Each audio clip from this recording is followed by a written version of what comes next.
আগামী 14 সেপ্টেম্বর আমাদের ক্লাব প্রাঙ্গণে গণেশ পুজো অনুষ্ঠিত হবে। সেই উপলক্ষেই আজ সকাল থেকেই ক্লাব প্রাঙ্গণে চলছিল খুঁটি পুজোর একটি আয়োজন। তোমরা দেখতেই পাচ্ছ, পুরোহিত মশাই বসে মন্ত্রপাঠ করছেন। সামনে একটি গর্ত করা হয়েছে এবং সেখানে একটি বড় বাঁশ পোতা হলো। ক্লাবের সদস্যরা সকলেই সেখানে জমায়েত হয়েছেন। সবাই কাজে ব্যস্ত হয়ে রয়েছেন একে অপরকে সাহায্য করার জন্য। পুরোহিত মশাই সাহায্য করছেন, বেশ সুন্দর লাগলো। বাঁশটিকে টাইট করা হচ্ছে।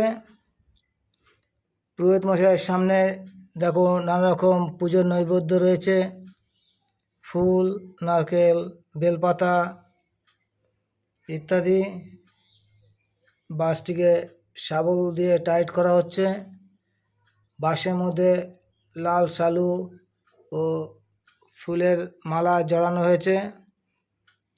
পুরোহিত মশাই মন্ত্রোচ্চারণ করছেন, ধূপকাঠি দেখিয়ে এক হাতে ঘণ্টা বাজাচ্ছেন। অন্যান্য সদস্যরা এবং পাড়ার আশেপাশে অনেক লোক সেখানে জমায়েত হয়েছিলেন অনুষ্ঠানটি দেখার জন্য।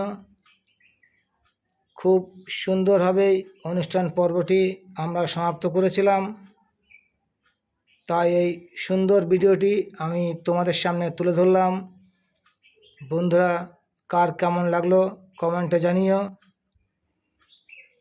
সকলেই বলো জয় গণেশায় নমঃ।